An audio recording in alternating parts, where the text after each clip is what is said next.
భగవద్గీత యథాతథం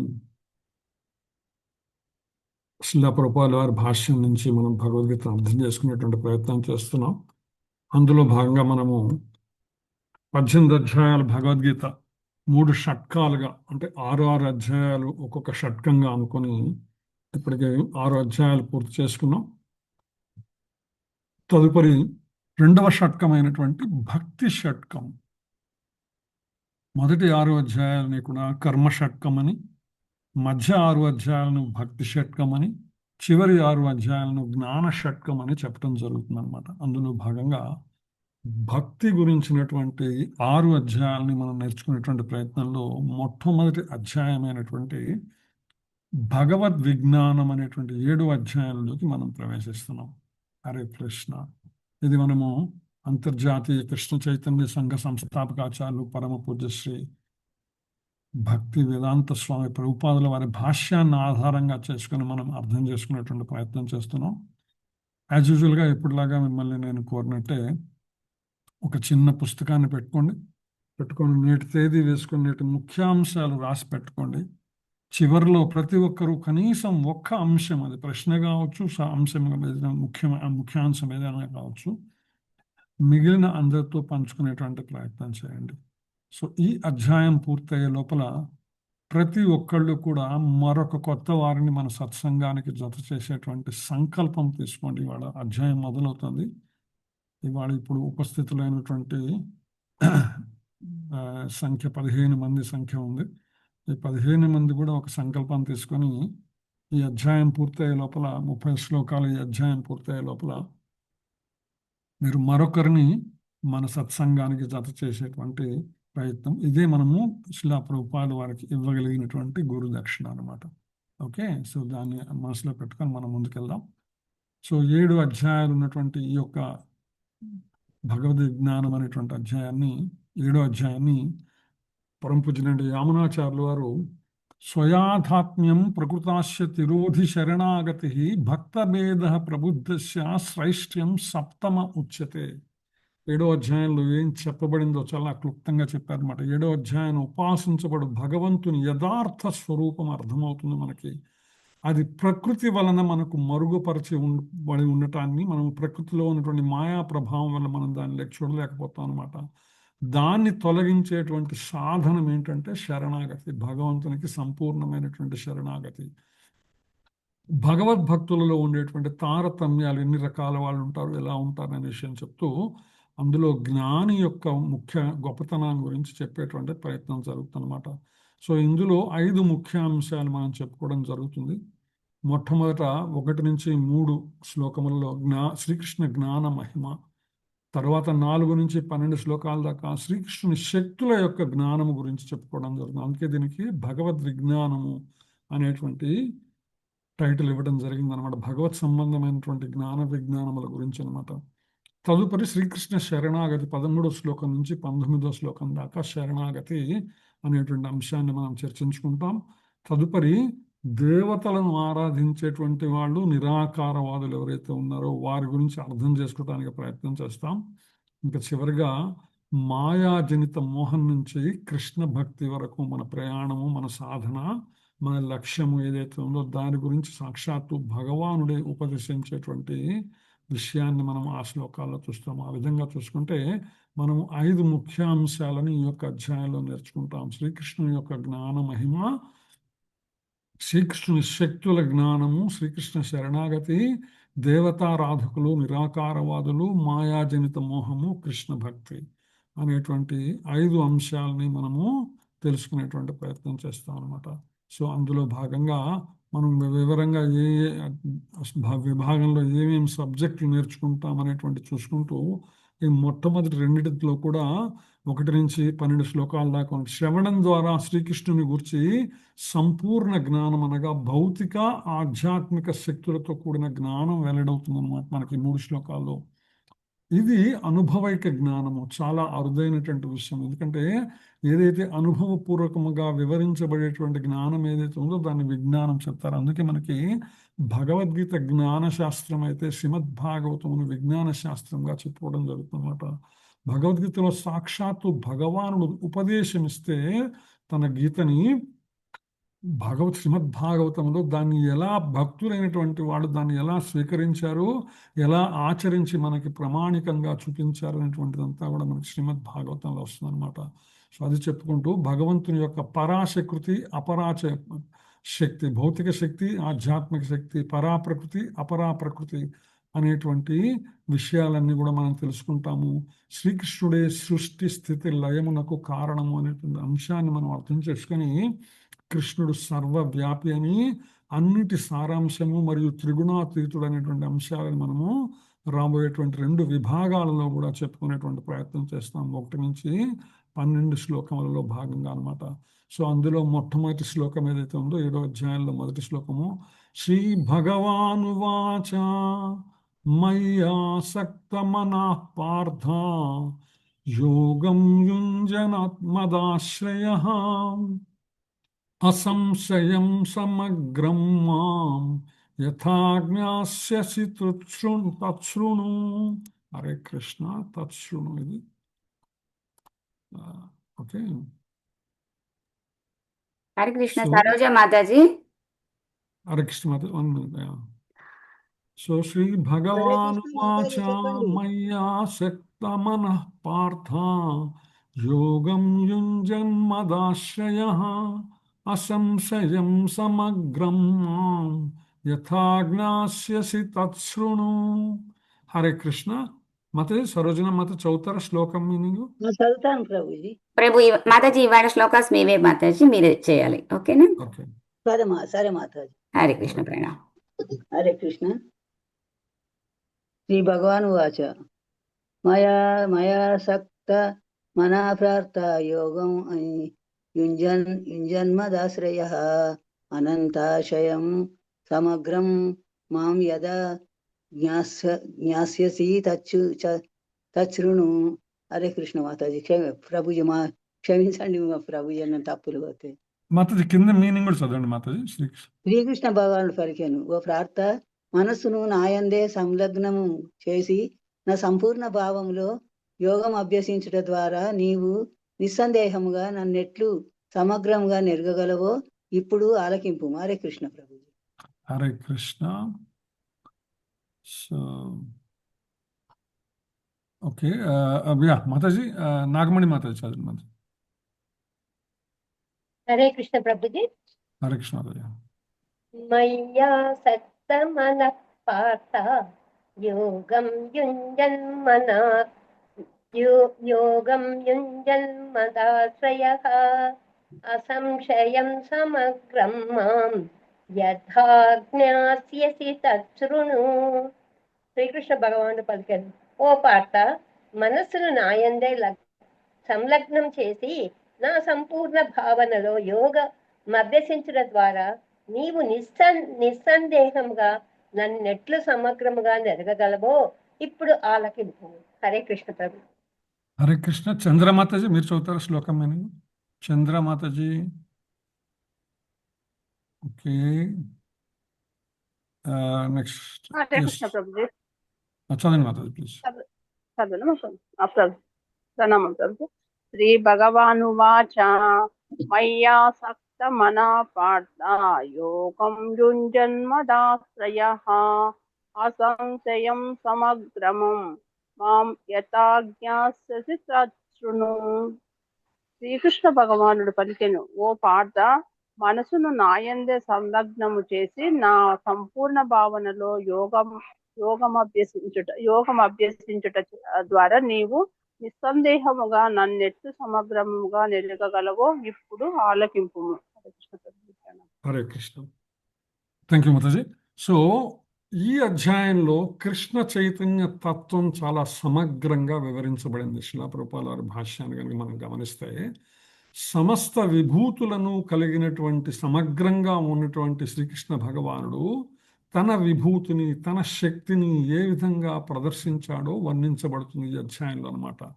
అందుకనే శ్రీకృష్ణుని ఎవరైతే శరణాగతి చేస్తారో వాళ్ళని 4 తరగతుల అదృష్టవంతులుగా, 4 తరగతుల దురదృష్టవంతులుగా విభజించడం జరుగుతుందన్నమాట. ఆ వివరణలన్నీ మనం తెలుసుకుంటాం. భగవద్గీత మొదటి 6 అధ్యాయాలలో జీవుడు ఎవరైతే ఉన్నారో అతను ఆత్మస్వరూపుడని, వివిధ యోగముల ద్వారా తనను ఆత్మ సాక్షాత్కార స్థితికి ఉద్ధరించుకోగలడనేటువంటి విషయాలు మొదటి 6 అధ్యాయాల్లో వివరించబడింది అనమాట. ఇక శ్రీకృష్ణ భగవానునిపై స్థిరంగా మనస్సును లగ్నం చేయటమే అన్ని యోగాలలో కూడా అత్యున్నతమైన యోగం అనేటువంటి విషయం 6వ అధ్యాయం చివరిలో మనం చాలా స్పష్టంగా తెలుసుకున్నాం. తర్వాత శిలా ప్రభుపాదులు అంటారు, పరతత్వ జ్ఞానం ఏదైతే ఉందో అంటే శ్రీకృష్ణునిపై మనస్సును నిలబడడం ద్వారా జీవుడు పరతత్వమును, అత్యున్నతమైనటువంటి భగవతత్వమును అర్థం చేసుకోగలడు. ఎలా అర్థం చేసుకోగలడు? కేవలం శ్రీకృష్ణునిపై మనస్సును కేంద్రీకరించడం ద్వారా అన్నమాట. సో అందుకని నిరాకార బ్రహ్మమును ఆశించేటువంటి వాళ్ళు కానీ, లేదా పరమాత్మ అనుభూతిని ఆశించేటువంటి వాళ్ళు కానీ చేసేటువంటి ప్రయత్నంలో పరతత్వ జ్ఞానం ఏదైతే ఉందో అది అసంపూర్ణంగా మాత్రమే వాళ్ళు పొందగలరు. వాళ్ళు సంపూర్ణమైనటువంటి పరతత్వ జ్ఞానాన్ని పొందలేరు. అందుకని అటువంటి సంపూర్ణ శాస్త్రీయ జ్ఞానం ఏంటంటే సాక్షాత్తు భగవానుని గురించి తెలుసుకోవటమే భగవంతునికి సంపూర్ణ శరణాగత్యమే. అందుకే కృష్ణ చైతన్యంలో ఉండేటువంటి భక్తుడు అంటే కృష్ణుడే సర్వస్వము అనేటువంటి భావన కలిగి శ్రీకృష్ణుని భక్తియుతంగా సేవించేటువంటి వాళ్ళు ఎవరైతే ఉంటారో శ్రీకృష్ణుడే నిస్సందేహంగా చరమ జ్ఞానము అని వాళ్ళకి సుస్పష్టమైనటువంటి అవగాహన ఉండి అందులో నెలకొని ఉంటారన్నమాట.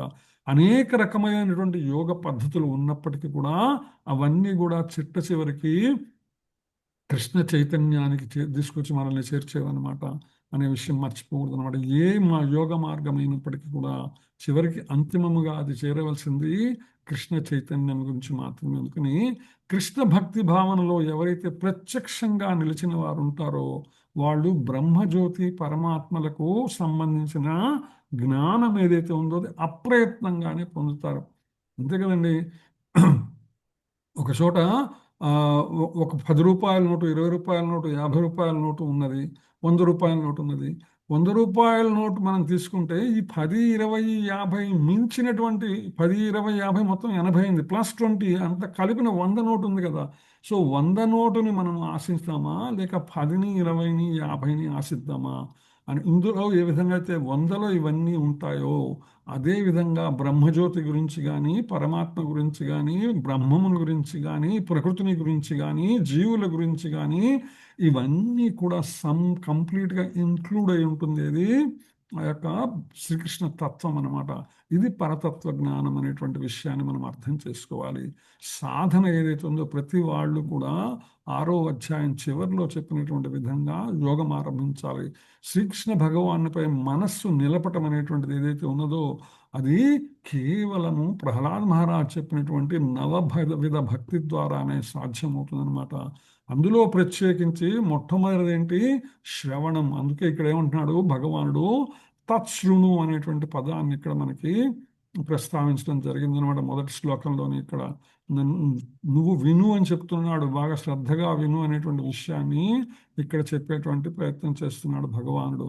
సో అందుకని ఆ తత్శృణు అనేటువంటి పదం ఏదైతే ఉన్నదో అది చాలా ముఖ్యమైనటువంటిదిగా ఇక్కడ శిలా ప్రభుపాదుల వారు భాష్యంలో మనకి వివరించేటువంటి ప్రయత్నం చేస్తారనమాట. సో నా నుండి విను, ఎందుకంటే భగవంతునికి మించినటువంటి ప్రామాణికుడు ఎవరున్నారండి? వినటంలో ఎవరు లేరు. అతని ద్వారా శ్రవణం చేసేటువంటి అవకాశం ఏదైతే ఉందో అది ఒక వ్యక్తిని పూర్ణ భక్తులు చేస్తుంది. ఎవరైతే భక్తి శ్రద్ధలతో భగవద్గీతని యథాతథముగా స్వీకరిస్తారో శిలా ప్రభుపాదుల వారు చెప్పినట్టు అర్జునుడు ఏ విధంగా భగవద్గీతని భగవంతుని స్వీకరించాడో మనం శ్రీకృష్ణ భగవాను చే చెప్పబడినటువంటి భగవద్గీతని యథాతథముగా ఎప్పుడైతే స్వీకరిస్తామో ఇది మనకి శ్రవణము ద్వారా సాధ్యమవుతుంది అనమాట. అందుకని ప్రతి వాళ్ళు కూడా శ్రీకృష్ణుని నుంచి కానీ లేదా ఎవరైతే శ్రీకృష్ణ భగవానునికి సంపూర్ణ శరణాగతి చేసినటువంటి భక్తి తత్పరులు ఎవరైతే ఉన్నారో అటువంటి పరమ భాగవతుల నుంచి కానీ మాత్రమే మనము భగవత్ తత్వాన్ని అర్థం చేసుకునేటువంటి ప్రయత్నం చేయాలి. కానీ లౌకిక పాండిత్యంతో గర్వించేటువంటి వాళ్ళు ప్రవచనాన్ని వృత్తిగా స్వీకరించిన వారి నుంచి కూడా మనం వినకూడదు. ఇది చాలా మనం చూస్తుంటాం అన్నమాట. ప్రస్తుత సమాజంలో చాలా మంది ప్రవచనాలు చెప్పేటువంటి అవకాశం ఉంటుంది. వాళ్ళకి భగవంతుని మీద నమ్మకం ఉండదు, కానీ భగవంత్ తత్వజ్ఞానాన్ని మనకు వివరించేటువంటి చేస్తారు. వాళ్ళు భగవంతునిపై సంపూర్ణ శరణాగతి భావం ఉండదు, కానీ మాటల్లో మటుకు భగవంతునికి సంపూర్ణ శరణాగతి చెయ్యాలి అనే విషయాన్ని చెప్తారు. కానీ వారు చేసేది మాత్రం డిఫరెంట్ అనమాట. మనకు అందుకనే శాస్త్రవాక్యం ఉన్నది, మనస్యేకం వచస్యేకం కర్మణ్యేకం మహాత్మనాం, మనస్యన్యత్ వచస్యన్యత్ కర్మణ్యన్యత్ దురాత్మనాం అంటుంది అనమాట. అంటే మనస్యేకం వచస్యేకం కర్మణ్యేకం మహాత్ములం. మహాత్ములు ఎప్పుడు కూడా వారి మనసులో ఉన్న మాట కానీ, వారి నోట మీద వచ్చేటువంటి మాట కానీ, వారు చేసేటువంటి కర్మ కానీ మూడు ఒకే విధంగా ఉంటాయి. మనస్సన్యత్ వచస్సన్యత్ కర్మణ్యన్యత్ దురాత్మనం అంటే ఎవరైతే దురాత్ములు ఎవరైతే ఉంటారో, అంటే స్పష్టమైనటువంటి సందేశాన్ని ఇవ్వటానికి వెనుకాడేటువంటి వాళ్ళు ఎవరైతే ఉంటారో, వాళ్ళ మనసులో ఒకటి ఉంటుంది. వాళ్ళ భక్తి వేరు, వాళ్ళ ప్రపత్తి వేరు, వాళ్ళ శరణాగతి వేరు, కానీ చెప్పేటి మటుకు వేరు, ఆచరించేది వేరు అనమాట. మనసులో వేరే ఒకటి ఉంటుంది, నోటితో ఒకటి చెప్తారు, ఆచరించేది వేరొకటి ఉంటుంది అనమాట. అందుకే మనకి తెలుగులో ఒక చక్కటి పద్యం ఉన్నది, వినదగునెవ్వరు చెప్పిన వినినంతన వేగపడక వివరించదగున్, కనికల్ల నిజము తెలిసిన మనుజుడిపో నీతి పరుడు మహిళో సుమతి అనే విషయం చెప్తుంది మనకి. అంటే ఎవరు చెప్పినా మనం వినటంలో ఏమో ఇబ్బంది ఏం పడకల, తప్పనిసరి పరిస్థితిలో విందాం, కానీ వినంగానే వాళ్ళు చెప్పింది వాస్తవం అనేటువంటి విషయాన్ని మనం మనసులో ఉంచుకోకూడదు. ప్రత్యేకించి ప్రస్తుతం ఏదైతే వాట్సాప్ యూనివర్సిటీలు, యూట్యూబ్ యూనివర్సిటీలు వచ్చేసినాయో, ప్రతి వాళ్ళు కూడా ఏదో తమకు తోచింది టైప్ చేయడం గ్రూపుల్లో పెట్టడము, తమకు తోచింది టైప్ చేయడం యూట్యూబ్లో పెట్టడము, తమకు తోచింది మాట్లాడటం యూట్యూబ్లో పెట్టడము అనే విషయాలని వాళ్ళు ముబ్బడిగా అంటుంటారు మన తెలుగులో. అంటే ఒక ఒక ఒక ధారలాగా వచ్చేస్తున్నాయి అనమాట. మనం అడ్డు ఆపు లేని ధారలాగా ఈ యొక్క విషయాలన్నీ వస్తున్నాయి. అందుకని వినినంతనే వేగపడక వివరింపదగు, కని కళ్ళ నిజము తెలిసిన ఏది నిజము ఏది నిజము కాదు, ఏది శాస్త్రవాక్యము ఏది శాస్త్రవాక్యము కాదు అనే విషయాలను స్పష్టంగా చెప్పిన వారెవరు, ఆ చెప్పిన వారి గురు పరంపర ఏమిటి, అతని శరణాగతి భావం ఏంటి, అతను ఎవరికి శరణాగతి చేశాడు, ఎవరి గురించి చెప్తున్నాడు అనేటువంటి విషయ జ్ఞానాన్ని స్పష్టంగా మనం తెలిసి ఉండాలన్నమాట. సో అందుకని ఇది చాలా important. So Hare Krishna, 1 minute. Okay. Sorry, 1 minute. There is a mistake.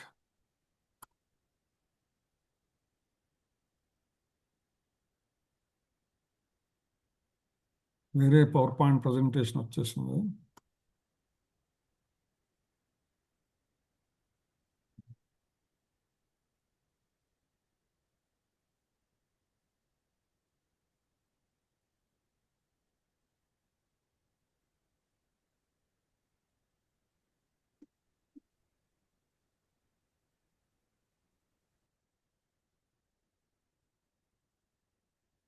Yes, sorry.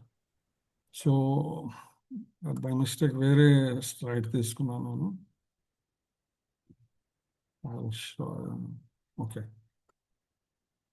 మధ్యలో కరెక్షన్స్ చేసినవన్నీ మళ్ళీ వస్తున్నాయని నేను చూస్తున్నాను, ఎందుకని తేడా వచ్చిందన్నమాట. సో ఇక్కడ శిలాప్రభుపాల వారు శ్రీమద్ భాగవతంలోని ప్రథమ స్కందం 2వ అధ్యాయంలోని 17 నుంచి 21 శ్లోకాల్లో శృణ్వతాం స్వకథా కృష్ణ పుణ్యశ్రవణ కీర్తన హృద్యంతస్తోహ్య భద్రాణి విధునోతి సుహృత్సతాం నష్టప్రాయేష్వభద్రేషు నిత్యం భాగవత సేవయా భగవత్యుత్తమ శ్లోకే భక్తిర్భవతి నైష్టికి తదా రజస్తమో భావాః కామలోభాదయశ్చయే చేత ఏతైరనావిద్ధం స్థితం సత్వే ప్రసీదతి ఏవం ప్రసన్న మనసో భగవద్భక్తి యోగతః భగవత్తత్వ విజ్ఞానం ముక్త సంగస్య జాయతే భిద్యతే హృదయ గ్రంథి ఛిద్యంతే సర్వ సంశయా అన్ని సంశయములను కూడా నాశనం చేసేస్తుంది. అటువంటి డౌట్లు ఉన్నా కూడా మొత్తం క్లియర్ అయిపోతుంది అనమాట. క్షీయస్తే చాస్య కర్మాణి దృష్ట ఏవాత్మనీశ్వరి అని చెప్తుంది అనమాట. అంటే శ్రీకృష్ణుని వేర్చినటువంటి వేద వాంగ్మయం నుంచి శ్రవణం చేయటం లేదా భగవాను నుంచి నేరుగా భగవద్గీత ద్వారా శ్రవణం చేయటం అనేటువంటిది అత్యుత్తమమైనటువంటి కార్యం అనమాట. సర్వ హృదయాంతరములలో ఉండేటువంటి శ్రీకృష్ణుడు తనను గూర్చి శ్రవణం చేసినటువంటి వారికి సన్నిహిత స్నేహితునిగా నిలిచి నిత్య శ్రవణంలో ఎవరైతే ఆసక్తి అనురక్తి కలిగి ఉంటారో అతనిని పవిత్రుని చేస్తాడు. ఎందుకంటే ఆయన పరమాత్మగా వారి యొక్క శరీరంలోనే ఉన్నాడు కాబట్టి. ఈ విధంగా భక్తుడు ఎవరైతే ఉన్నారో తనలో నిద్రాణమై ఉన్న ఆధ్యాత్మిక జ్ఞానాన్ని వృద్ధి చేసుకోగలడు. ఎలా? శ్రీకృష్ణుని గురించినటువంటి శ్రవణము ద్వారా చేసుకోగలడు. అందుకే తత్శృణు అనేటువంటి శబ్దం చెప్పబడింది అనమాట. భక్తియుత సేవ ద్వారా మనుజుడు రజస్తమో గుణాలకు దూరం అవుతాడు. ఆ విధంగా కామము లోభము నశిస్తాయి. ఆ కల్మషాలు తొలగినంతనే భక్తుడు శుద్ధ సత్వంలో స్థితిని పొంది భక్తి యోగము ద్వారా రంజితుడై భగవత్తత్వ విజ్ఞానం సంపూర్ణంగా అవగాహన చేసుకుంటారు. ఆ విధంగా భక్తి యోగము హృదయ గ్రంథిని ఛేదించి పరతత్వమైనటువంటి దేవదేవుని అవగాహన చేసుకునే స్థితికి అసంశయం సమగ్రం అతనిని శీఘ్రమే చేరుస్తుంది. ఎలా? తత్శృణు, కేవలము శ్రవణము ద్వారా ఇది సాధ్యమవుతుంది అనేటువంటి విషయాన్ని. దేని శ్రవణము? భగవంతుని గురించిన శ్రవణము, భగవద్గీత శ్రవణము, భాగవత శ్రవణము, నిత్యం భాగవత సేవ ఏదైతే చెప్పుకున్నామో, నష్టప్రాయేషు అభద్రేషు నిత్యం భాగవత సేవయ కృష్ణ పుణ్య శ్రవణ కీర్తన.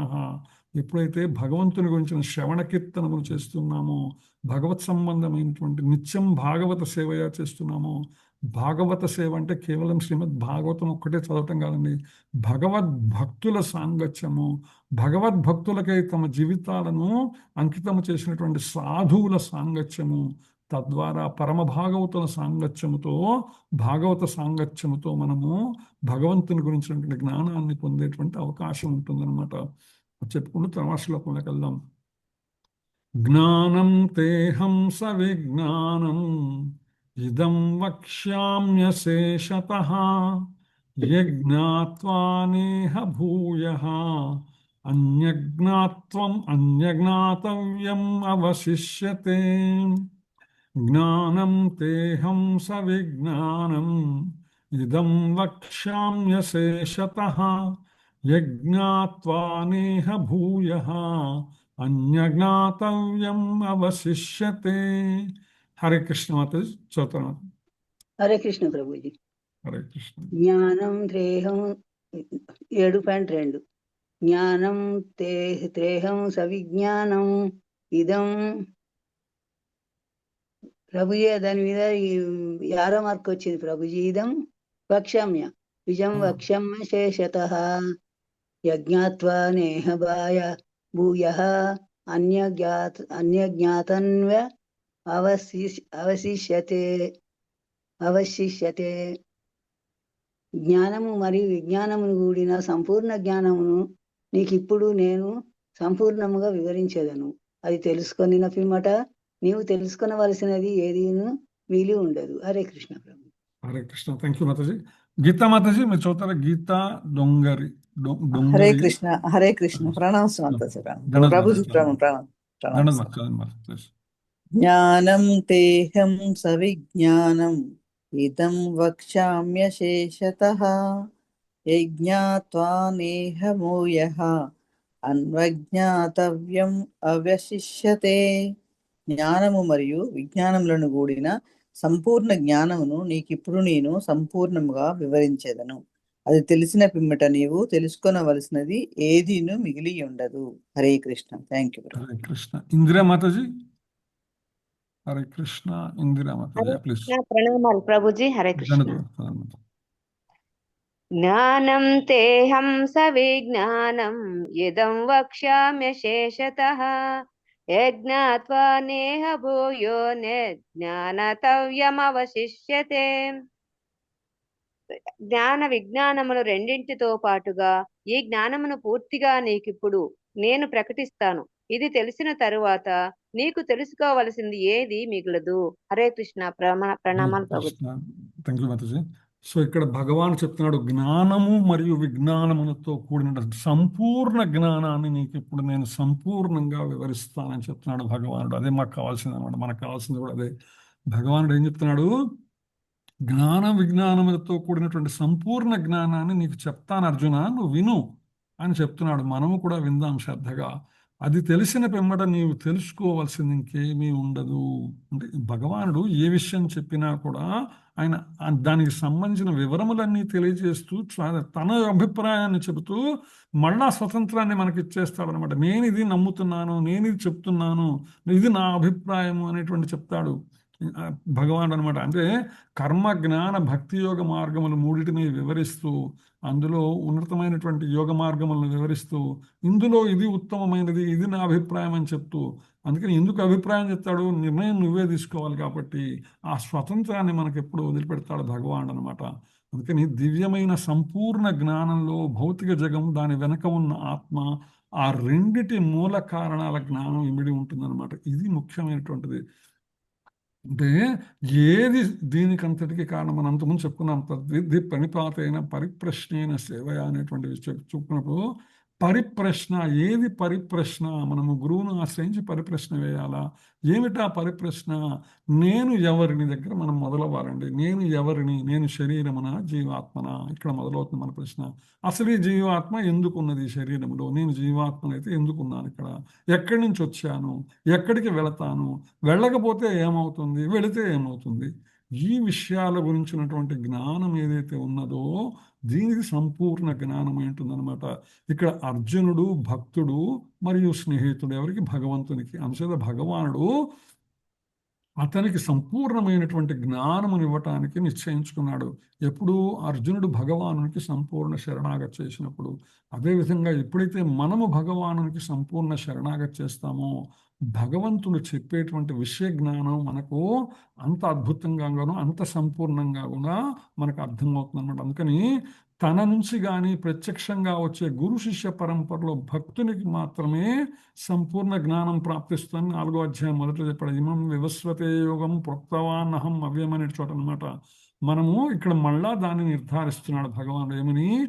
నేను చెబుతాను, నువ్వు విను, ఇది సంపూర్ణ జ్ఞానము, ఇంతకు మించినటువంటిది ఇంకేం ఉండదనే విషయాన్ని చెప్తాను. అందుకని ప్రతి ఒక్కరూ కూడా ఎవరైతే సర్వకారణములకు కారణుడో, సమస్త యోగములకు ఏకైక ధ్యాన జయము, అతడే సమస్త జ్ఞానానికి మూలము అనేటువంటి విషయం, అతడే సమస్త జ్ఞానాన్ని తెలియచేస్తున్నాడు భగవద్గీత ద్వారా అనేటువంటి సంపూర్ణ భావనతో, శరణాగతి భావనతో భగవంతుడు చెప్పినటువంటి భగవద్గీతను యథాతథముగా స్వీకరించేటువంటి ప్రయత్నం చేస్తారో వారికి వాస్తవమైన సంపూర్ణమైనటువంటి జ్ఞానము లభించేటువంటి అవకాశం ఉందన్నమాట.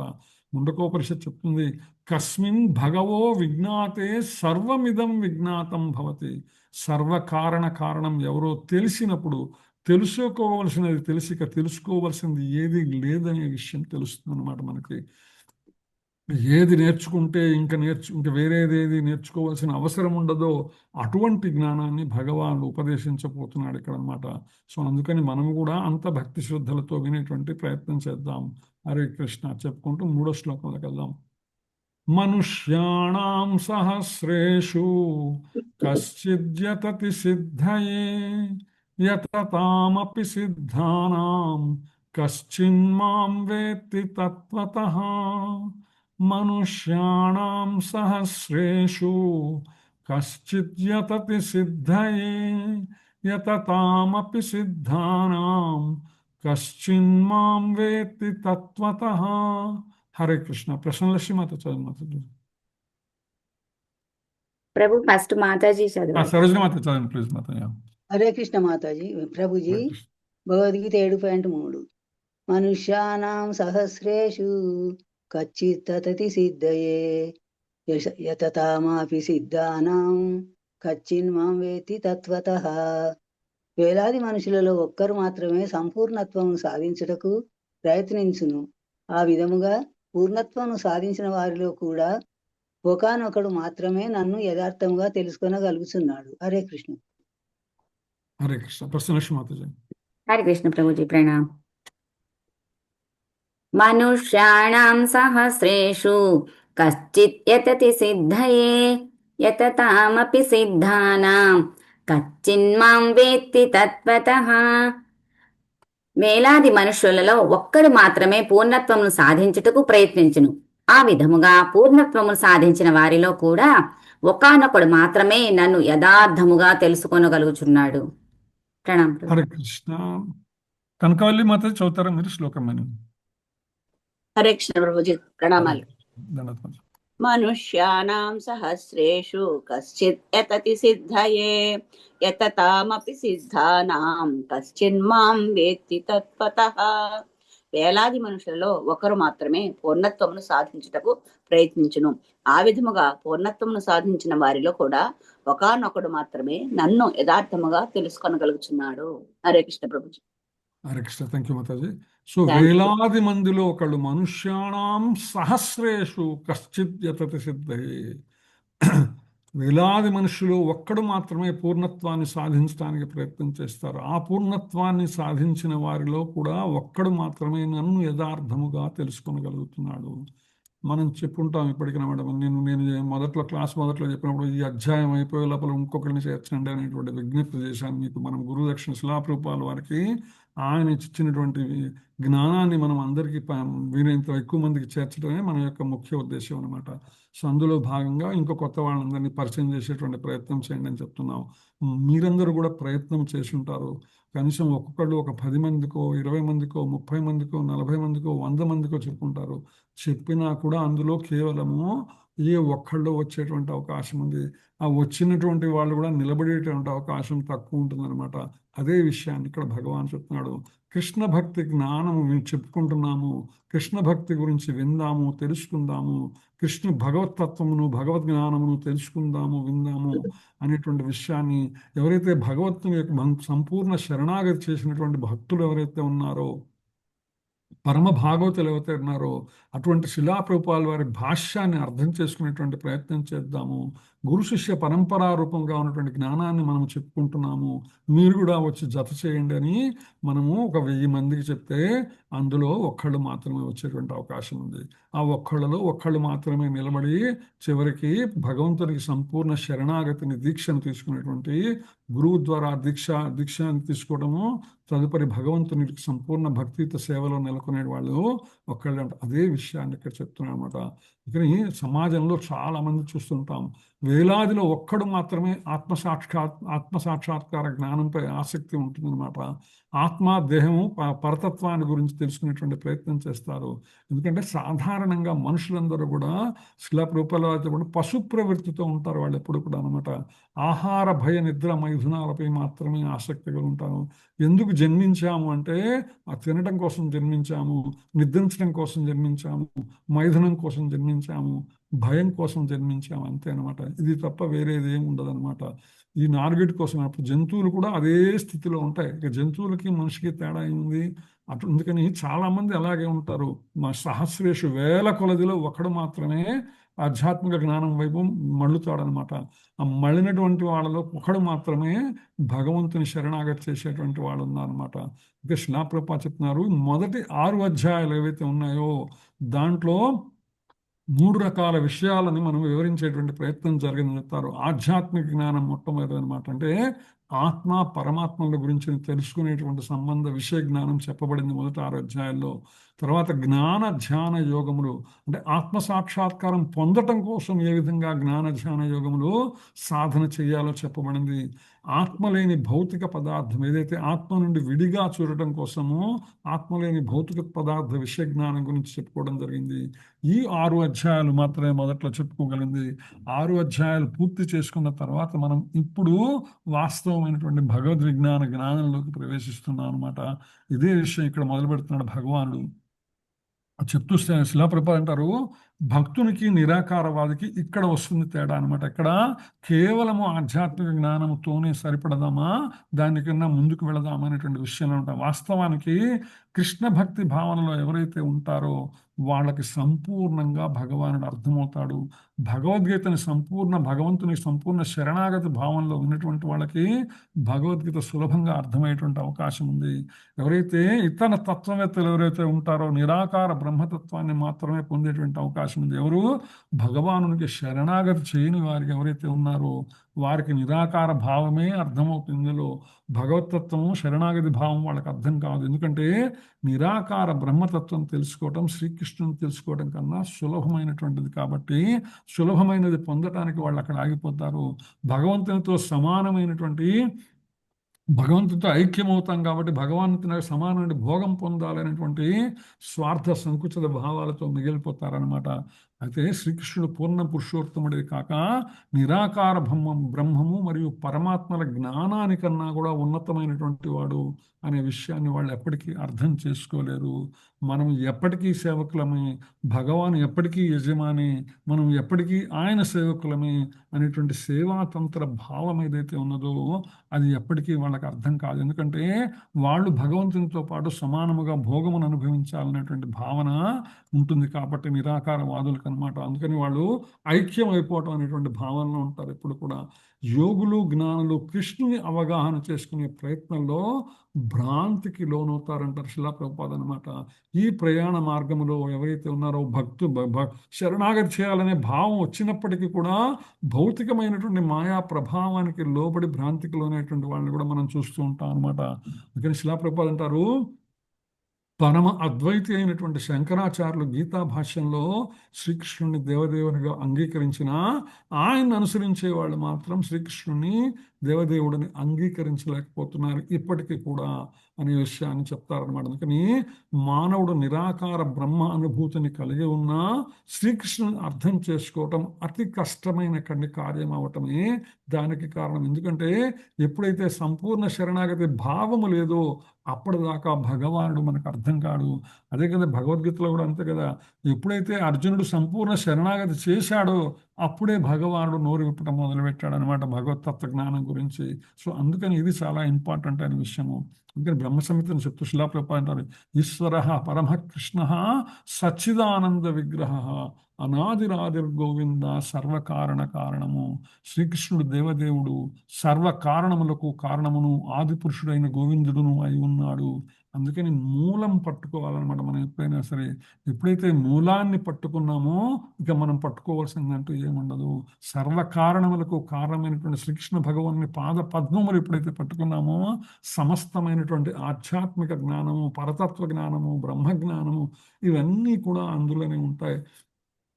అంతే కదా, 10 రూపాయల నోటు, 20 రూపాయల నోటు, 50 రూపాయల నోటు 3 రంగురంగులుగా ఉన్నాయని 100 రూపాయల నోటు వదిలిపెట్టేస్తే ఎప్పటికీ 100ని మనం చేయించుకుని ఎప్పుడైతే ఆ 100ని పట్టుకున్నామో అప్పుడు ఆటోమేటిక్గా అన్నీ అందులోనే ఇంక్లూడ్ అవుతాయి. సర్వమైనటువంటి భగవంతుని ఎప్పుడైతే పట్టుకున్నామో, ఆయన పాదాలు పట్టుకున్నామో అప్పుడు మనము ఆ యొక్క జ్ఞానం మొత్తం మనకి అవగాహనకు వచ్చేటువంటి అవకాశం ఉంది. ఇది భక్తి మార్గం అనమాట. అభక్తులకు ఎందుకంటే ఆయనకి శరణాగతి చెయ్యరు కాబట్టి అది వాళ్ళు తెలుసుకోవడం అత్యంత కష్టం. అటువంటి వాళ్ళు భక్తి మార్గం అతి సులభమైనదని ప్రకటించినా దాన్ని అవలంబించలేరు. ఎందుకంటే శరణాగతి భావం ఉండదు కాబట్టి అనమాట. ఒకవేళ భక్తి మార్గం సులభమైతే వాళ్ళు ఎందుకు తీసుకోరు? అది కఠిన మార్గం ఎందుకుంటారు? ఎందుకంటే వాస్తవానికి భక్తి మార్గం అంత సులభమైనది కాదు అని చెప్తున్నారు శిలా ప్రభుపాద. ఎందుకంటే అది సంపూర్ణ శరణాగతి ప్రామాణికతతో కూడినటువంటి గురు పరంపర ద్వారా వచ్చినటువంటి జ్ఞానముతో కూడినటువంటి సత్సాంగత్యం వల్ల మాత్రమే సాధ్యమవుతుందన్నమాట. అందుకని భక్తి గురించి తెలియని ప్రామాణికత లేనటువంటి వాళ్ళు ఆచరించే నామమాత్రమైనటువంటి భక్తి మార్గం సులభం కావచ్చు. ప్రత్యేకించి ఇక్కడ మనం కనుక చూస్తే పూజలు, వ్రతాలు, దానివల్ల ఏదైనా కామ్య కర్మల గురించి అయితే మటుకు విపరీతమైనటువంటి భక్తి భావన తన్నుకొస్తుంది. ఎక్కడ మన అంతవరకు చూడని భక్తులందరూ అక్కడ కనిపిస్తారు. వాస్తవమైనటువంటి భగవతత్వ జ్ఞానాన్ని తెలుసుకొని ఆయనకి సంపూర్ణ శరణాగతి చేస్తామంటే వచ్చేవాళ్ళు ఉండదు. రథయాత్ర లేదా రాముల వారి కళ్యాణం చేస్తున్నాము, అక్కడ పూజలు ఉంటాయండి, వ్రతాలు ఉంటాయి, అక్కడ దాని మీద పూలు వేయచ్చు, దాని మీద అక్షతలు వేయచ్చు, అక్కడి నుంచి ప్రసాదం ఇస్తారు అంటే 100,000 మంది వచ్చేస్తారు. భగవద్గీత జ్ఞానాన్ని తెలుసుకుందాం, శ్రీమద్ భాగవతాన్ని చెప్పుకుందాం, భగవతత్వ జ్ఞానాన్ని అర్థం చేసుకుందాం, దానిలో తద్వారా భగవంతునికి సంపూర్ణ శరణాగతి చేస్తాము అంటే వచ్చేవాళ్ళు పట్టుమని 10 మంది కూడా ఉండరు అనమాట. ఇది సహజం, సమాజంలో వాస్తవమైనటువంటి ప్రస్తుత ప్రక్రియ అన్నమాట. అందుకని నియమ నిబంధనల ప్రకారం వాస్తవంగా చేయవలసి వచ్చినప్పుడు, అండ్ ఇస్కాను అంటే అయ్యో మీకు అవన్నీ చాలా రిస్ట్రిక్షన్స్ ఉన్నాయండి, మీరు అవి చేయకూడదు అంటారు, ఇవి చేయకూడదు అంటారు, అవి చేయకూడదు అంటారు, 4 రెగ్యులేటివ్ ప్రిన్సిపల్స్ అంటారు, ఏకాదశులు అంటారు, నామజపం చేయాలంటారు, ఉల్లి వెల్లి తినకూడదు అంటారు, ఆహార నియమాలు ఉన్నాయి, ఇవన్నీ ఉన్నాయి కదండి, చాలా కష్టం కదండి. మేము శుభ్రంగా రోజు రోజు ఉదయాన్నే స్తోత్రం చేస్తామండి, పూజ చేస్తాము, స్నానం చేసి దీపారాధన చేస్తాము, ఇవన్నీ చేస్తాము, ఇవన్నీ చేస్తూ ఉంటాం. కానీ వాస్తవమైనటువంటి జ్ఞానం అనమాట, అంటే బాడీ ప్రజెంట్ మైండ్ ఆబ్సెంట్ అంటారు కదా ఇంగ్లీష్లో అనమాట. అంటే శరీరం ఎప్పుడూ ఉంటుంది కానీ మనసు ఎక్కడో ఉంటుంది అనమాట, అటువంటి స్థితిలో ఉంటుంది. అందుకని శిలా రూప గోస్వామి భక్తి రసామృత సింధులు చెప్తారు, శృతి స్మృతి పురాణాది పంచరాత్ర విధిం వినా ఐకాంతికి హరేర్భక్తిరుత్పాతాయైవ కల్పతే.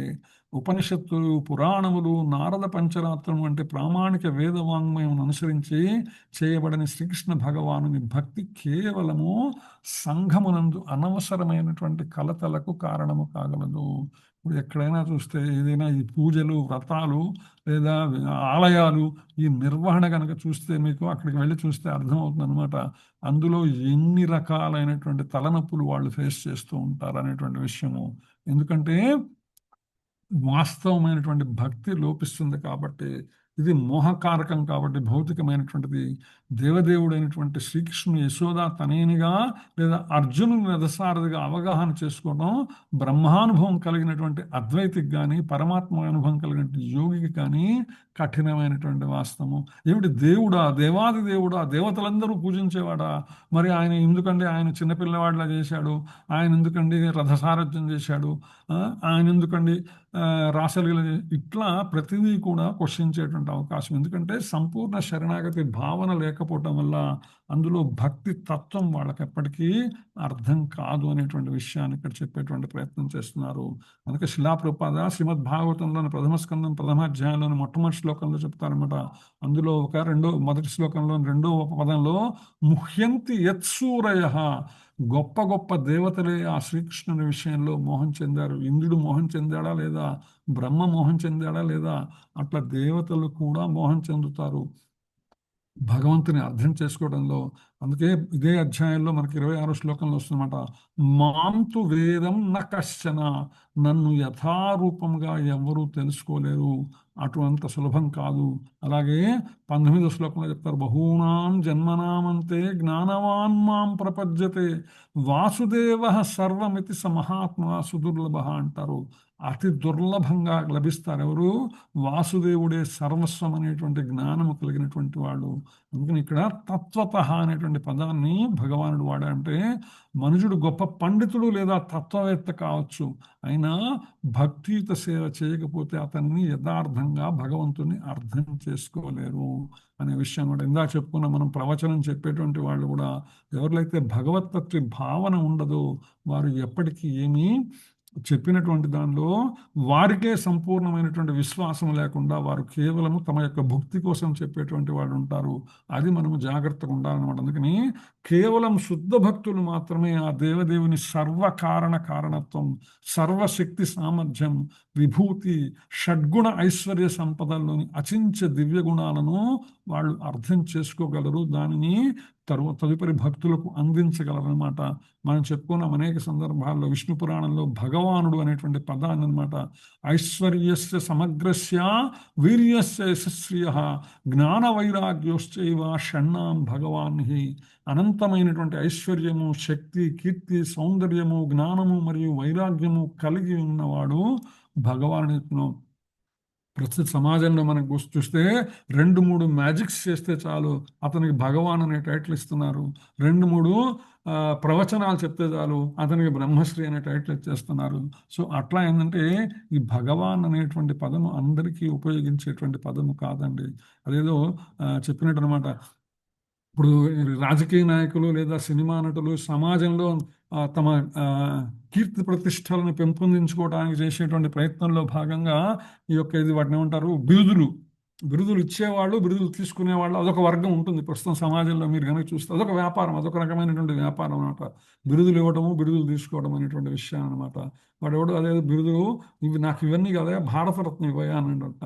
అంటే భారతరత్న కేంద్ర ప్రభుత్వం మాత్రమే ఇవ్వాలండి, ఎవడు పడితే వాడు ఇవ్వడానికి లేదు. ఒకవేళ ఇస్తే మిమ్మల్ని ఇచ్చిన వాడిని తీసుకున్న వాడిని ఇద్దరిని కూడా జైల్లో పెడతారన్నట్టు. అయితే ఏంటంటే దురదృష్టవశాత్తు ఆధ్యాత్మిక విషయ జ్ఞానంలో అటువంటి చెర అన్నది భౌతిక ప్రపంచంలో మన కళ్ళకు కనపడదు అనమాట. భగవాన్ అనేటువంటి పదాన్ని వాడేస్తూ ఉంటారు ఎవరికి పడితే వాళ్ళకి. భౌతికమైన మనుజుడై పుట్టి మనుజుని సేవించి అనుదినమును దిక్కమందనేలా అంటారు అన్నమాచాలు. మానవ జన్మెత్తి మానవ జన్మలో బతికి అటువంటి వాళ్ళకు కూడా భగవాన్ అనేటువంటి పదాన్ని తగిలించేస్తారనమాట.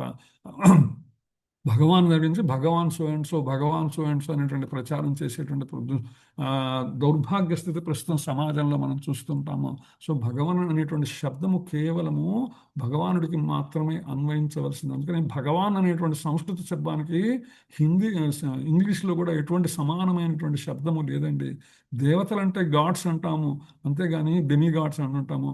లేదా భగవాన్ అనేటువంటి పదమునికి అందుకనే శిలాప్రభుపాదాలు supreme personality of godhead అనేటువంటి పదాన్ని వాడతారనమాట. సో భగవాన్ అనేటువంటి పదానికి ఇంగ్లీష్లో సరైనటువంటి పదం లేదు.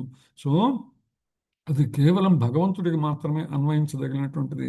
తన భక్తులపై శ్రీకృష్ణ భగవానుడు దయతో కరుణ చూపడమే అందుకు కారణం. ఎందుకని ఎప్పుడైతే ఆయనకి భక్తి ప్రపత్తులతో శరణాగతి చేసి ఉంటామో అప్పుడు ఆయన కరుణ వల్ల మనకి భగవతత్వ జ్ఞానం చాలా సులభంగా అర్థమవుతుంది. బ్రహ్మానుభూతికి పరమ అవధి అయినటువంటి అతని భక్తులను మాత్రమే యథారూపములో దాన్ని అనుభవించగలుగుతారు, ఆనందించగలుగుతారు అనే విషయాన్ని శిలాప్రభుపాద వారి భాష్యంలో చెప్తున్నారు అనమాట. ఆ సందర్భంగా భక్తి రసామృత సింధువులని మరొక శ్లోకాన్ని ప్రస్తావిస్తూ అత శ్రీకృష్ణ నామాది నభవేద్గ్రాహ్యమింద్రియై సేవోన్ముఖే జిహ్వాదౌ స్వయమేవ స్ఫురత్యదః. జడమైన ఇంద్రియములచే ఎవ్వరును శ్రీకృష్ణుని యథార్థముగా అవగాహన చేసుకోలేరు. కానీ అతనికి చేసేటువంటి ప్రేమయుత సేవతో ప్రీతి చెంది భగవానుడు తనను తాను భక్తులకు తెలియజేస్తాడు. ఆయన ఎప్పుడు కనిపించాలనేటువంటిది ఆయన ఇష్టం అండి. మనము సాధన చేయటమే. ఎప్పుడైతే మన సాధన పరిపక్వత చెందుతుందో ఆయన తనను తాను మనకు కనిపించేట్టుగా తనను తాను ఆవిష్కరించుకుంటాడు భగవానుడు. ఆయన అనుభూతిని, ఆయన రూపాన్ని, ఆయన సాంగత్యాన్ని మనము పొందగలము. అయితే మనము చేయవలసింది కేవలం సాధన మాత్రమే అనే విషయాలు చెప్పుకుంటూ తర్వాత శ్లోకంలోకి వెళ్దాం. భూమిరాపో అనలో వాయు ఖం మనో బుద్ధిరేవ చ అహంకార ఇతీయం మే భిన్నా ప్రకృతిరష్టధా. భూమిరాపో నలో వాయు ఖం మనో బుద్ధిరేవ చ అహంకార ఇతీయం మే భిన్నా ప్రకృతిరష్టధా. హరే కృష్ణ. సరోజిని మాత చదువు. హరే కృష్ణ ప్రభుజీ. హరే కృష్ణ. భూమిరాపో నలో వాయు కమ్మనో బుద్ధిరేవ చ అహంకార ఇతీయం మే భిన్నా ప్రకృతిరాష్టదా. భూమి, జలము, అగ్ని, వాయు, ఆకాశము, మనస్సు, బుద్ధి, అహంకారమును 8 అంశముల సముదాయము నా భిన్న ప్రకృతి అనబడును. హరే కృష్ణ ప్రభుజీ. హరే కృష్ణ. కృష్ణవేణి మాతాజీ చదువుతారు. హరే కృష్ణ. కృష్ణవేణి మాతాజీ. హరే కృష్ణ ప్రభుజీ. ప్రణామాలు ప్రభుజీ. భూమిరాపో నలో వాయు కమ్మనో బుద్ధిరేవ చ అహంకార ఇతీయం మే భిన్నా ప్రకృతి రష్టదా. భూమి, జలము, అగ్ని, వాయువు, ఆకాశము, మనస్సు, బుద్ధి, అహంకారమును 8 అంశముల సముదాయము నా భిన్న ప్రకృతి అనబడును. హరే కృష్ణ ప్రభుజీ. హరే కృష్ణ. రవిశేషి మాతాజీ చదవగలరా శ్లోకం నేను? హరే కృష్ణ. ఓకే. శమంతకమణి మాతాజీ. హరే కృష్ణ ప్రభుజీ. హరే కృష్ణ. భూమిరాపో నలో వాయు ఖం మనో బుద్ధిరేవ చ అహంకార ఇతీయం మే భిన్నా ప్రకృతిరష్టధా. భూమి, జలము, అగ్ని, వాయువు, ఆకాశము, మనస్సు, బుద్ధి, అహంకారము అను 8 అంశముల సముదాయము నా భిన్న ప్రకృతి అనబడదు. హరే కృష్ణ. సో ఇందులో మనకి రెండు ముఖ్యాంశములు, భౌతికమైనటువంటి పంచభూతములు, సూక్ష్మ శరీరంతో కూడిన. హరికృష్ణ మాతాజీ, ప్రభు నేను చదవచ్చా? ఎవరు మాతాజీ? కృష్ణ చైతన్య. చదువు చదువు చదువు ప్లీజ్. భూమిరాపో నలో వాయు కమ్మనో బుద్ధిరేవ చ అహంకార ఇతి యం మే భిన్నా ప్రకృతిరష్టదా. భూమి, జలము, అగ్ని, వాయువు, ఆకాశము, మనస్సు, బుద్ధి, అహంకారము అను 8 అంశములు సముదాయము నా భిన్న ప్రకృతి ఎనబడను. హరే కృష్ణ ప్రభు. హరి బోల్, హరి బోల్. Very good, excellent. తెలుగు బాగా చదివా. సో ఇక్కడ పంచభూతములు ప్లస్ సూక్ష్మ శరీరము, ఈ రెండిటి గురించి చెప్తున్నాడు భగవానుడు. పంచభూతములు, సూక్ష్మ శరీరము, ఇవి రెండు కూడా భిన్న ప్రకృతిగా చెప్పబడుతున్నది. భగవంతుని యొక్క సహజ ప్రకృతి వేరు, భిన్న ప్రకృతి వేరు అనేటువంటి విషయాన్ని ఇక్కడ మనకు స్పష్టం చేసేటువంటి ప్రయత్నం చేస్తున్నారు అనమాట. భగవాను యొక్క దివ్యమైనటువంటి స్థితిని, అతని విభిన్న శక్తులను విశ్లేషించేటువంటి చర్చిస్తుంది ఇక్కడ ఈ శ్లోకంలో మనకు అర్థమయ్యేటువంటి ప్రయత్నం. ఇంకా శిలాప్రభుపాదుల వారు సాత్వతంత్రము అనేటువంటి దాని నుంచి ఒక వివరణ ఇస్తున్నారు అనమాట. భగవానుని వివిధ పురుషావతారముల శక్తే ప్రకృతి అనేటువంటి విషయాన్ని చెప్తారు. ఏదైతే ప్రకృతిలో మనం అంతర్భాగమై ఉన్నామో ఇది భగవంతుని యొక్క వివిధ పురుషావతారముల ప్రకృతి అనేటువంటి విషయము. మీరందరూ కూడా శ్రీమద్ భాగవతం చదువుతున్నారు, నిత్యం భాగవత సేవ చేస్తున్నారు కాబట్టి మీకు అందరికీ ఇది పెద్ద కష్టంగా అది అర్థంగా అనమాట. విష్ణోస్తు 3 రూపాణి పురుషాఖ్యాన్యథో విదుః ఏకం తు మహతః స్రష్టృ ద్వితీయం త్వండ సంస్థితం తృతీయం సర్వభూతస్థం తాని జ్ఞాత్వా విముచ్యతే. భౌతిక జగత్తు సృష్టికై శ్రీకృష్ణ భగవానుడు సంపూర్ణ స్వ అంశ, ఆయన యొక్క అంశ అనమాట, 3 రూపాలను తెచ్చుకుంటుంది. 3 రూపాల్లో కనిపిస్తుంది మనకి. అదేంటంటే మొదటి విష్ణు రూపమైనటువంటి మహావిష్ణువు మహత్తత్వమైనటువంటి తెలియబడును. భౌతిక సృష్టిని ఆయన, భౌతిక శక్తిని ఆయన సృష్టిస్తాడనమాట. రెండవది విష్ణువు రూపమైన గర్భోదక శయన విష్ణువు వివిధ వ్యక్తీకరణలకై అన్ని విశ్వములందు బీజ రూపంలో ప్రవేశిస్తాడు. మీరు చూసే ఉంటారు గోలోక చాట్ చూసినప్పుడు, గోలోక చాట్లో కారణోదక శయన విష్ణువు నుంచి అనంతమైనటువంటి విశ్వములు, ఆ యొక్క బంగారు వర్ణములో ఉన్నటువంటి బ్రహ్మాండములు జన్మించటము, ఆ బ్రహ్మాండములలో ఒక్కొక్క అండములో బీజ రూపముగా గర్భోదక శయన విష్ణువు ప్రవేశించటము మీరు వినే ఉంటారు. సో అందుకోసమని ఇక 3వ విష్ణు రూపమైనటువంటి క్షీరోదక శయన విష్ణువు సకల విశ్వములలో పరమాత్మ రూపులో ఉంటాడు. వ్యాపించి పరమాత్మగా పిలువబడే అణువులో ఆయన విస్తరించి ఉంటాడనమాట.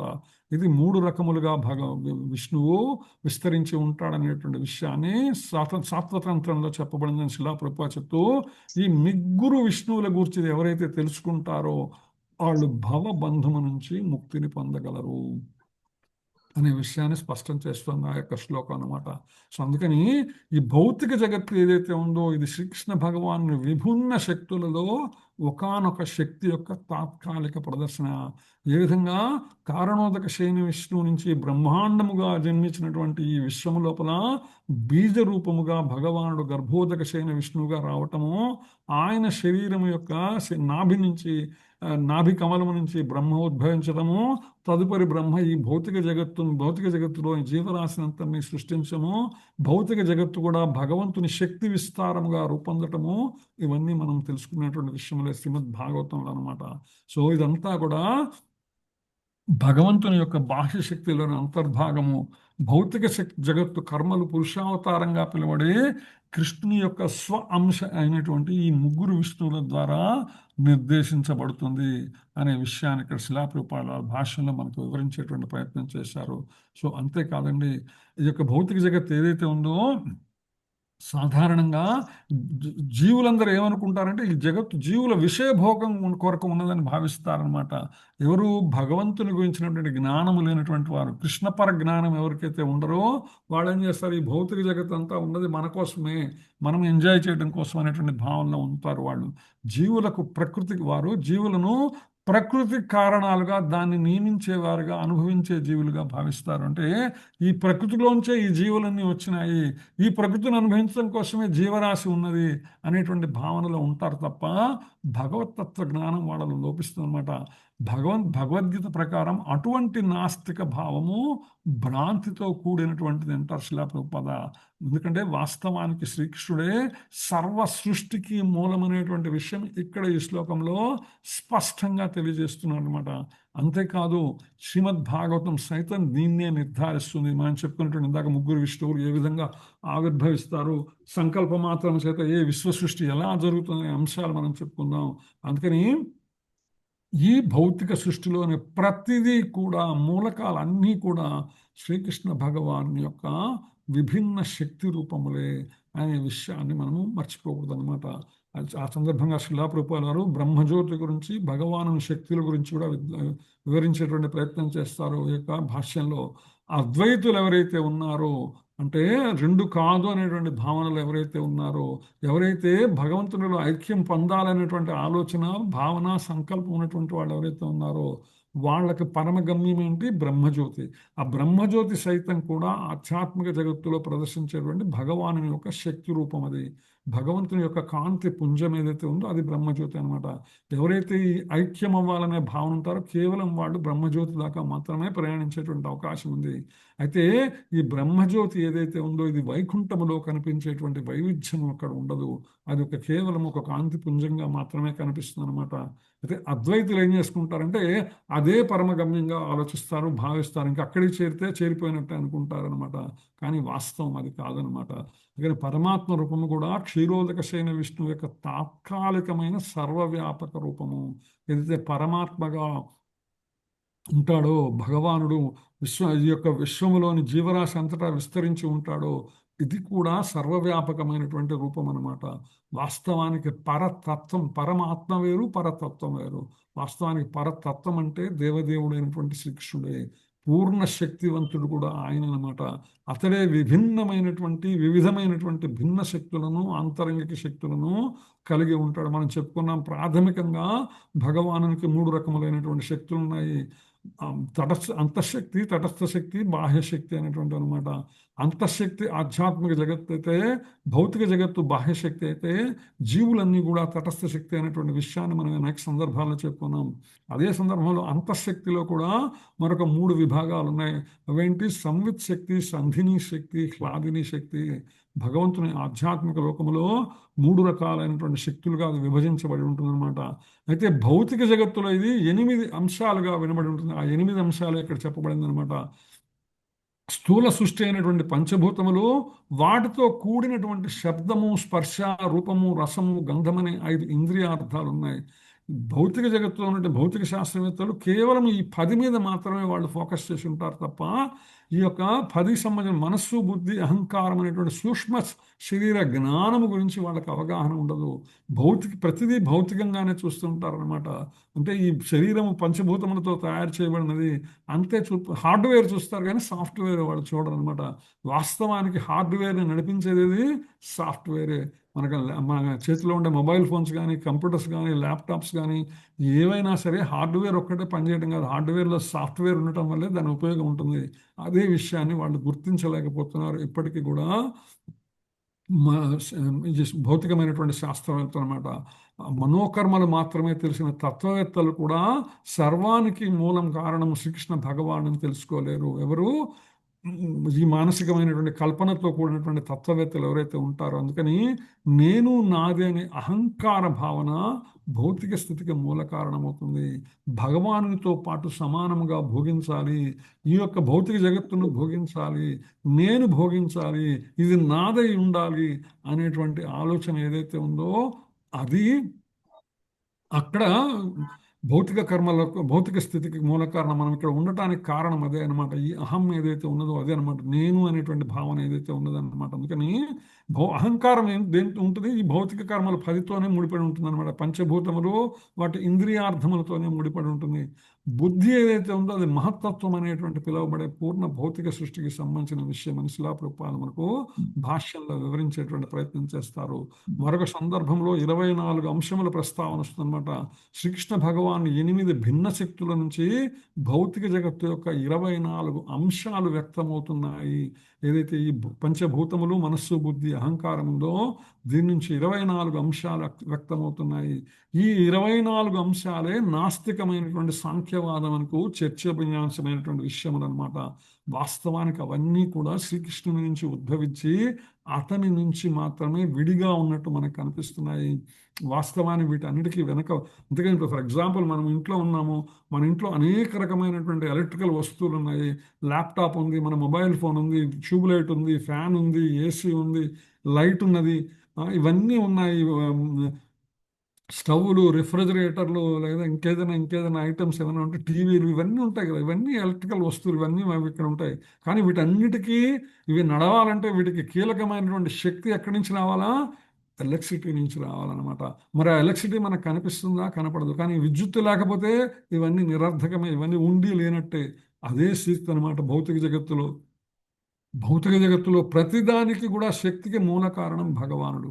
భగవానుడు లేకుండా ఈ భౌతిక జగత్తులో భగవాను శక్తి లేకుండా ఏది కూడా చైతన్యము కలిగి ఉండదు అనేటువంటి విషయాన్ని అర్థం చేసుకోకుండా కేవలం 24 అంశముల మీద మాత్రమే చేసేటువంటి సాంఖ్యతత్వము, అంటే సాంఖ్యతత్వం అంటే లాజికల్గా అనమాట. వాళ్ళు దీని నుంచి అది, దాని నుంచి ఇది అనేటువంటి ఒక దాని అంటారు కుపస్థ మండూకమనలాగా, బావిలో కప్పలాగా అంతవరకే ఆలోచన పరిధి కలిగి ఉంటారు. కానీ దానికి బయట నుంచి ఆలోచన ఎప్పటికీ వాళ్ళకు ఉండదు అనమాట. అందుకని భగవద్గీతలో చెప్పినట్టు శ్రీకృష్ణుని యొక్క బాహ్యశక్తి స్వరూపమే సాంఖ్యతత్వంలో ప్రధానమైనటువంటి చర్చనీయాంశం తప్ప ఆ సాంఖ్యమునకు సంబంధించిన మూలం ఏమిటి అనే దాని వైపు వాళ్ళు ఎప్పటికీ ప్రయాణం చేయరు అనేటువంటి విషయాన్ని ఇక్కడ మనకి శిలాప్రభుపాదులు చెప్తున్నమాట.